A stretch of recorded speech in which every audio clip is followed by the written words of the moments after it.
Hi, my name is Carl Day. I'm an industrial organizational psychologist, which means that I use the science of psychology to improve how people work together. One of the subjects I've made it my personal mission to understand and to teach people is about the mission statement. On this channel, you are going to learn how to write an effective mission statement for your company, your team, or yourself. You'll learn that there are different kinds of statements, the vision statement, the value statement, and so on. I'm going to call these types of guiding statements collectively guiding statements, although for now I may use them interchangeably. It's important to know what these statements are and what they are not, the differences between all the kinds of statements, and that they work together in different ways.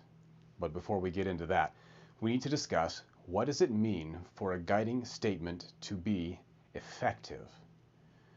When we say something is effective, we mean that it does something well. It produces some intended effect. Well, what is a guiding statement supposed to do? What effect is it supposed to have? The answer may seem really obvious, but I find that most people don't really think about it, and that's why they end up with so-called missions or mission statements that sound like they could have been written by a random mission statement generator, which, by the way, are really fun to play with, and they end up being ignored by everybody. How many times have you read a company's mission statement, perhaps even your own, and then promptly forgot it 1 minute later?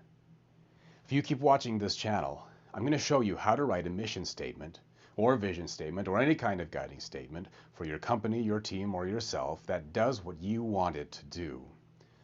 So the first question you have to ask yourself is, why do I want a mission statement? It seems silly, but it's a really important question. Knowing the answer to that question is going to start you off on the right foot.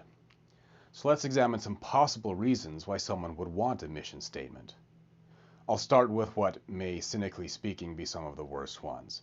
You read that guiding statements are important in the latest issue of Inc. magazine or whatever management periodical you read, or the last article that was recommended to you on LinkedIn. Maybe your boss told you you needed one, and so really any statement will work. You want one to appease the shareholders or board members of your company. They want something to put in the company newsletter. You want a mission statement because, well, that's what you do. Everybody has a mission statement, so you need one too. And perhaps the most cynical, to make your company look better to the public. Now, I don't want to discount any of these reasons, but by themselves, they're not enough to create an effective statement. And they can also be really disingenuous reasons, which can backfire and make your workers even more cynical. Now let's look at some genuine reasons that people have put forth for having a mission statement. Now the science or psychology of mission statements is not well researched, but there is some research that has been done. And according to most research, here are some of the most frequently cited rationales for having a mission statement. To create a common purpose for the organization, to define the scope of the organization's activities and operations, to allow the CEO to exert control over the organization, to create standards of performance for the organization, to help individuals identify with their organization, its aims and its purposes, to promote shared expectations and culture among organization members, to promote the interests of external stakeholders, to motivate or inspire organizational members, to help refocus organizational members during a crisis, and to provide a sound basis for the allocation of organizational resources. Now, although these are all good things, you can kind of see that there isn't a lot of agreement on the purpose of a mission statement in the management literature. However, many researchers boil this list down to two simple rationales for developing a mission statement: to motivate and inspire employees, and to guide resource allocation. And it's really that simple. To be effective, to produce an effect, the statement has to produce some kind of organizational outcome. Organizational outcomes are produced by employee behavior.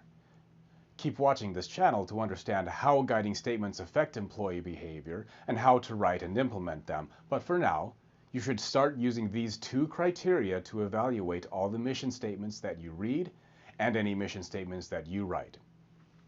Does the statement motivate me or my employees to do the actions that lead to the desired outcomes? Is it inspiring enough to overcome the inertia of human nature or obstacles? And does this statement help me and my employees to properly allocate our limited time, money, personnel, and other resources in any situation without additional guidance from leadership? In other videos, I will talk about the science of motivation, what it means for something to be inspiring, and how to spark the creativity necessary to write something that inspires. And I'll also speak more about how multiple guiding statements at different levels of granularity help employees at all levels to make long and short-term decisions. Hit that like button and click subscribe to be updated on these and other topics. I'm Carl Day, and your mission is my mission.